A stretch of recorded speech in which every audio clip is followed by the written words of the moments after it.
بسم الله الرحمن الرحيم. الحمد لله رب العالمين، والصلاة والسلام على سيد الأنبياء والمرسلين محمد بن عبد الله الأمين وعلى آله وأصحابه وأزواجه وذرياته وأهل بيته وسلم تسليما كثيرا أما بعد. أعوذ بالله من الشيطان الرجيم. بسم الله الرحمن الرحيم. لقد كان لكم في رسول الله أسوة حسنة. صدق الله العلي العظيم. محترم بزرگوں اور دوستوں، دینی اور ایمانی بھائیوں، اللہ رب العزت کا شکر ہے، اس کا کرم ہے کہ اس نے ہمیں اپنی بارگاہ میں آنے کی توفیق عطا فرمائی. حضرات، اس سے پہلے بات ہو رہی تھی کہ یہ مہینہ شعبان کا مہینہ ہے، اور یہ مہینہ دراصل تیاری کا مہینہ ہے، جناب محمد رسول اللہ صلی اللہ علیہ وسلم کا مہینہ ہے. اور اس کے بعد جو مہینہ ہے وہ رمضان کا مہینہ ہے، جو اللہ رب العزت کا مہینہ ہے. دراصل اس میں جو بھی عمل کیا جاتا ہے اس کا بدل خود اللہ رب العزت کی ذات ہوتی ہے، اس لیے اس مہینے کو اللہ کا مہینے سے منسوب و تعبیر کیا گیا ہے. اب اس مہینے میں ایک رات ہے جو شب قدر کی ہے، جو بہت ہی بابرکت رات ہے، بڑی محترم رات ہے، بڑی عزت والی رات ہے، اور وہ دور نہیں ہے، 5 دن کے بعد ہے. آج شعبان کی 10 تاریخ ہو گئی ہے. 15ویں شعبان کو وہ رات شب قدر کے نام سے مشہور اور معروف ہے. انگریزی جنتری کے اعتبار سے، انگلش کیلنڈر کے اعتبار سے اگر آپ دیکھیں تو وہ 7 مارچ کو پڑے گی. 7 مارچ میں 15ویں شعبان کی رات یعنی شب قدر ہے. اس رات میں عبادت کے تعلق سے بڑی فضیلتیں آئی ہیں. انسان اجتماعی طور پر نہیں، انفرادی طور پر اپنے طاقت اور اپنی ہمت کے مطابق عبادت کرے. ضروری نہیں ہے کہ پوری رات کرے، بلکہ ضروری یہ ہے کہ جو بھی کرے اخلاص، للہیت، رضا جوئی، اللہ کی خوشنودی کے لیے کرے، چاہے وہ 10 منٹ ہی کرے. عام طور پر ان راتوں میں اجتماعیت آ جاتی ہے. اجتماعیت کا مطلب یہ ہے کہ آپ نے اپنے محلے میں کہہ دیا چلو بھائی آج رات گزاریں گے. 4-6 لڑکے کھڑے ہو گئے کہ ہم بھی، اور اس طریقے سے 10 لوگوں کی ایک ٹیم بن گئی. اب کسی مسجد میں جا کے وہ عبادت کرتے ہیں تو وہ عبادت نہیں ہوتی، پھر پکنک ہو جاتی ہے. نفلی عبادت میں اجتماعیت نہیں ہے. فرض میں تو اجتماعیت ہے، یہ نماز جو ہم پڑھ رہے ہیں یہ فرض ہے، اس میں اجتماعیت ہے اور اس پر 27 گنا ثواب ہے. نفلی عبادت میں اجتماعیت نہیں ہے، انفرادیت ہے. اس کو چھپا کر کرنا ہے، بس آپ اور آپ کا اللہ جانتا ہو. عام طور پہ ہم اسی کے برعکس کرتے ہیں. فرض نمازیں چھوڑ کر پڑھیں گے، قضا کر کے پڑھیں گے، جبکہ اس میں ثواب اجتماعیت میں. اور نفل جو عبادت ہے، چاہے قرآن کو پڑھنا ہو، چاہے نوافل پڑھنا ہو، چاہے دوسری کوئی بھی مناجات کرنی ہو، اس میں اجتماعیت نہیں ہے، انفرادیت ہے. تنہا چھپ کر کریں، اس میں آپ 4-6 کا گروپ بنا کر بیٹھ جائیں گے، گپے ماریں گے. تو یہ افراد اور تفریق کا شکار ہم عام طور پہ ہو جاتے ہیں. نتیجہ یہ ہوتا ہے کہ اس رات میں برکتیں تو لٹتی ہیں، لیکن ہم خالی ہاتھ آتے ہیں اور خالی ہاتھ چلے جاتے ہیں، کیونکہ ہم کو طریقہ نہیں معلوم ہوتا، ہم کو لینے کا ڈھنگ معلوم نہیں ہے۔ مثال کے طور پہ اگر کہیں جو ہے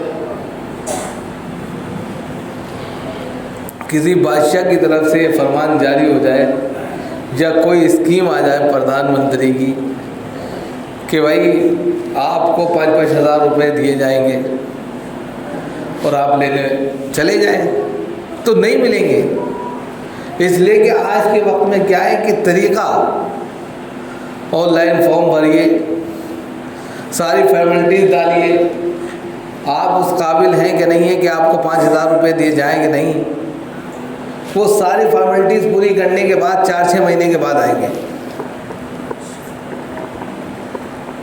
اور ایسا ہوتا ہے۔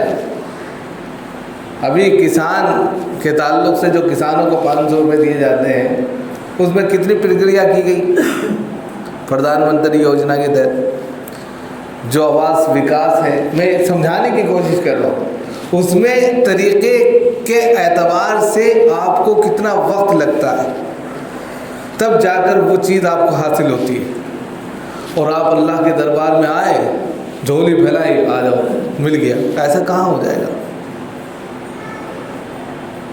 وہ بھی طریقے سے ملے گا، وہ بغیر طریقے سے کیسے مل سکتا ہے؟ اللہ رب العزت تو نوازنے والے ہیں، بے شمار دیتے ہیں، لیکن لینے والا بھی تو ہو، وہ طریقہ جانتا ہو، لینے کا ڈھنگ اس کو معلوم ہو، یہ نہیں الٹا اٹھ کے پہنچ گیا۔ آپ چھوٹے سے منتری پردھان، گاؤں کا جو پردھان مکھیا ہوتا ہے اسی کے پاس چلے جائیں اور کہیں بھیا مجھے دے دو، ابے تو پگلا گا ہوگا، یہ کہے گا فارم بھرو بھیا مل جائے گا۔ راشن کے لیے آپ کو راشن کارڈ بنوانا پڑتا ہے، لائن میں لگنا پڑتا ہے، بالکل آسان پرکریا جو ہر انسان دیکھتا ہے، لیکن خدا کے دربار میں آ کے آپ اجتماعیت میں، ہلہ بازی میں، یا مسجد میں نہ آ کر اس رات کے تعلق سے، اس سے پہلے بھی میں نے بتایا کہ بہت سے میلے ٹھیلے لگتے ہیں، قبرستان سجتے ہیں، وہاں جا کر آپ جو ہے پوری رات جگیں اور یہ کہیں کہ ہم نے جو ہے تیر مارا اور پوری رات جگ کر ہم نے عبادت کی، تو وہ کوئی عبادت نہیں ہے، نہ اس پر ثواب ملا آپ کو، مزید گناہ کا شکار ہو گئے، مزید آپ پھنس گئے۔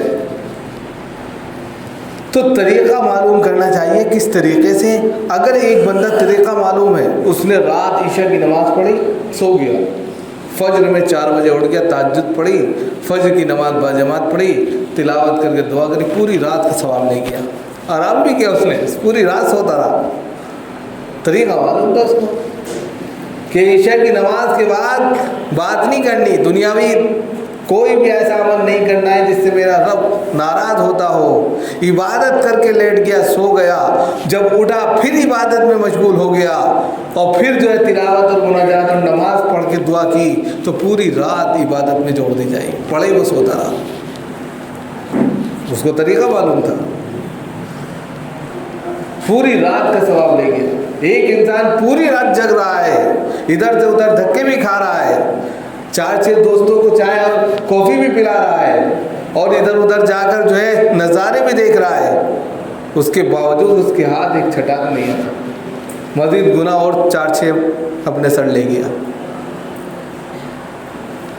اب یہ چیز سمجھنے کی ہے۔ تو شب قدر جو ہے وہ بہت بڑی رات ہے، ایک رات میں تقریباً 83 برس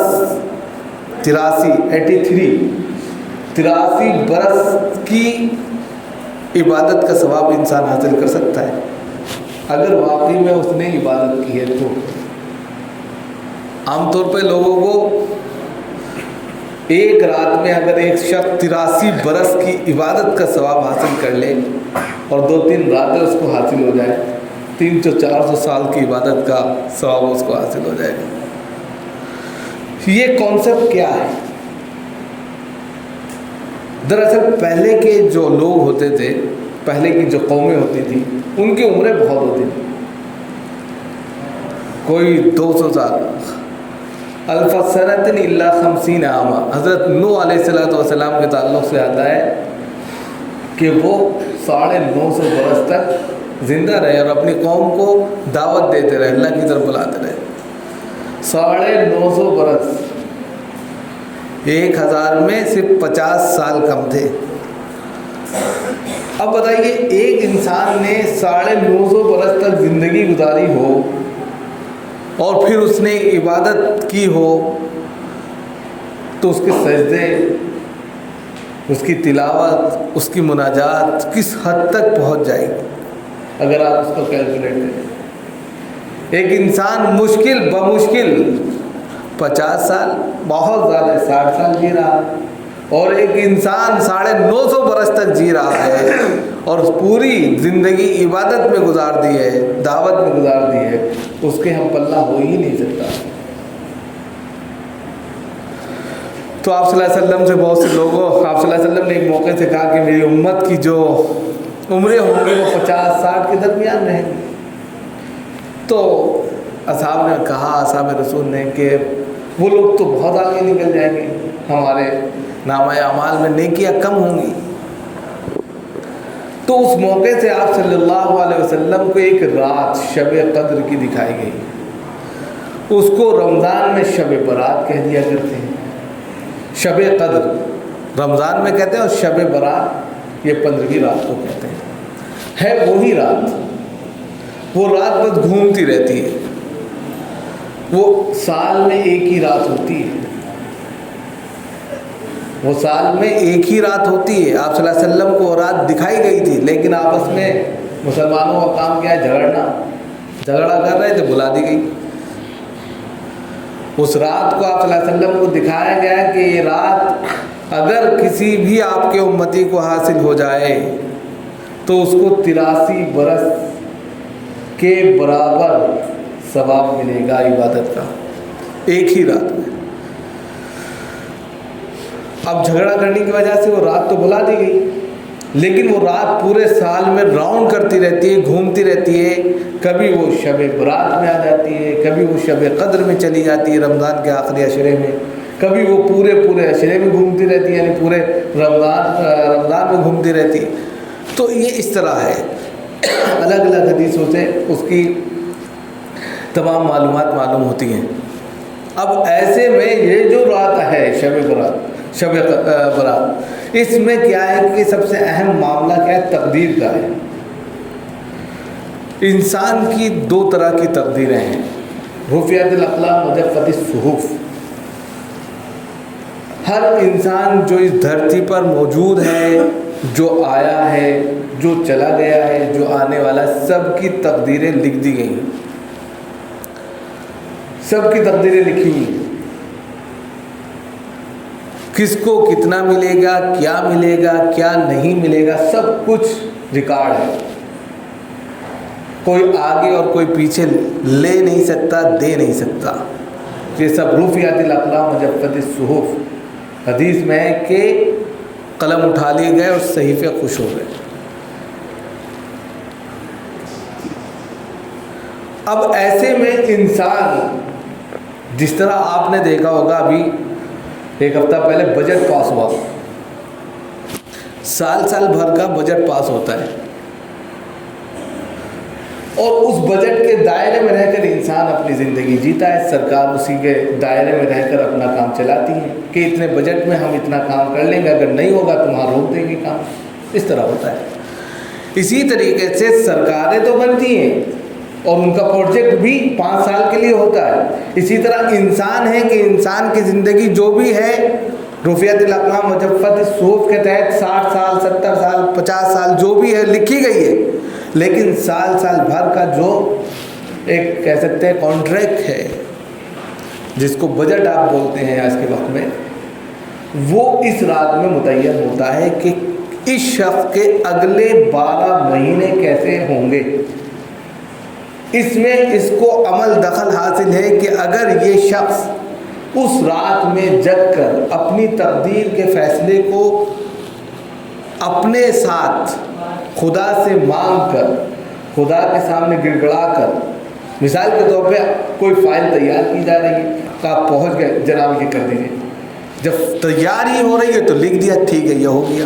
اسی طریقے سے اس رات میں ہر شخص کی فائلیں تیار ہو رہی ہیں، آپ نے خدا کے دربار میں حاضر ہو کر، کنارہ کشی ہو کر، چپکے سے انفرادیت، اسی لیے میں نے کہا انفرادیت، یعنی کہ کسی کٹیا میں جا کر الگ اللہ سے اپنا تعلق قائم کیا، اللہ بس میرا بیڑا پار کر دے، اس چیز میں گرفتار ہوں، اس پریشانی میں ہوں، یا یہ ہے کہ اللہ اس سے آزادی لکھا گیا۔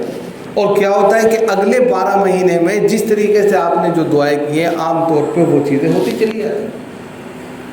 تو اس لیے اس رات کو عبادت میں انفرادیت کے ساتھ میں گزارا جائے اور اللہ سے لو لگائی جائے، مانگا جائے، اور خاص طور سے اپنے گناہوں کی توبہ کی جائے، کیونکہ اللہ رب العزت پہلے آسمان پہ آ جاتے ہیں، پہلے آسمان پر آ کر فجر تک، حتیٰ مطلع الفجر، جب تک فجر طلوع نہیں ہو جاتی جاتے نہیں، پہلے آسمان پر، اور آسمان پر آ کر اللہ کے بے شمار فرشتے آوازیں دیتے رہتے ہیں۔ ہے کوئی مانگنے والا جس کی پکار کو پورا کیا جائے، ہے کوئی بے اولاد جس کو اولاد دی جائے، ہے کوئی گنہگار جس کی توبہ کی جائے، یعنی ہر طرح کے الگ الگ منادی کرنے والے فرشتے منادی کرتے رہتے ہیں، اور جو مانگتا رہتا ہے اس کو دیتے چلے جاتے ہیں، گویا کہ اس کا جو نیا کانٹریکٹ 1 سال کا بن رہا ہے اس میں وہ اس کو ریکارڈ کرتے چلے جاتے ہیں، آسانی کے طور پہ اس طرح سمجھ لیجیے۔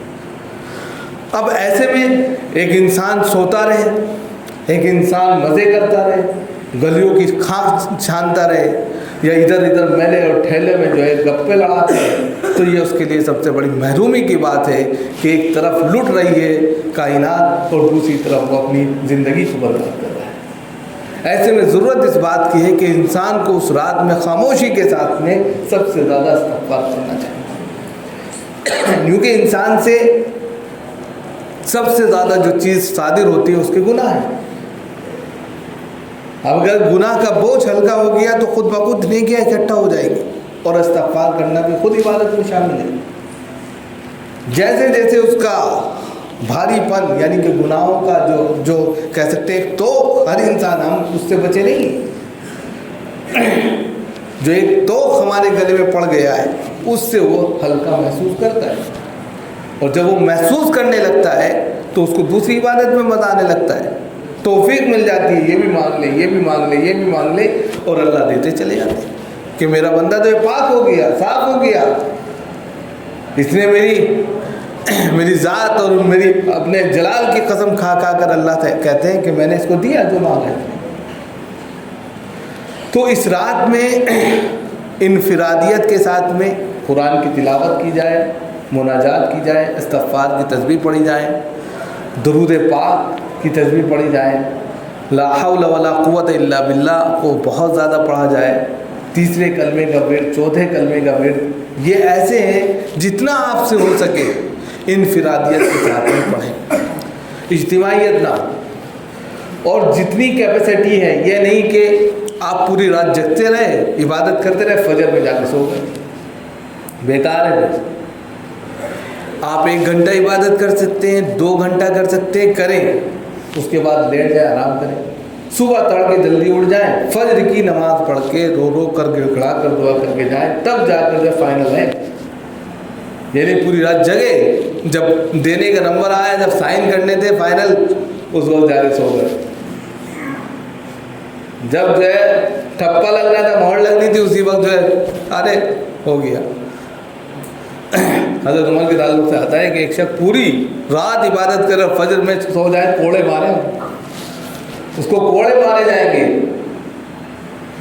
اس لیے کہ اس نے کوئی عبادت نہیں کی، کوئی تیر نہیں مار دیا، رات تو سونے کے لیے آرام کرتا، لیکن فجر جو ہے فرض ہے اس کو نہیں چھوڑنا چاہیے۔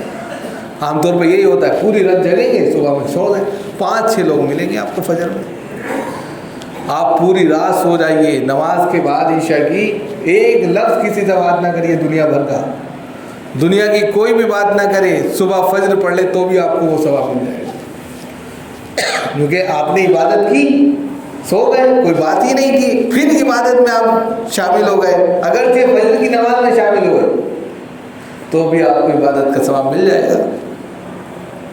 لیکن آپ نے گپے لڑا دیے، دنیاوی باتیں کی. اور حدیث میں تو یہ بھی آتا ہے کہ دنیاوی باتیں عشاء کے بعد کرنا جائز ہی نہیں ہے، الا یہ کہ دینی مسئلہ یا اہم بات کے لیے آپ جگیں، ورنہ سو جائیے فوراً، اجازت نہیں ہے. اگر آپ کو کوئی دینی امور پر بہت اہم بات کرنی ہے تو آپ جگ سکتے ہیں، عشاء کے بعد بات کر سکتے ہیں، ورنہ عشاء کی نماز پڑھنے کے بعد بات کرنے کا بھی آپ کو ادھیکار نہیں ہے اسلامی نقطہ نظر سے. آپ فوراً سو جائیے تاکہ فجر میں آپ کی نماز قضا نہ ہو. ہم الٹے ہیں، رات میں 2 بجے تک جگیں گے اور 3 بجے جا کر سوئیں گے اور پھر صبح 12 بجے اٹھیں گے. فجر کہاں گئی نہیں معلوم. اس وقت روزی بڑھ رہی ہے اور انسان پھر کہتا ہے روزی کاروبار صحیح نہیں چل رہا ہے. ارے جس وقت کاروبار کے لیے روزی تقسیم ہو رہے تھے اس وقت تو تم سو رہے تھے. جب اللہ دے رہے تھے اس وقت آپ نے لیا نہیں اور اب جو شکوہ کر رہے ہیں. تو یہ ساری چیزیں ہیں، اس کو سمجھنے کی کوشش کی جائے. اللہ تعالیٰ ہم سب کو عمل کی توفیق عطا فرمائے.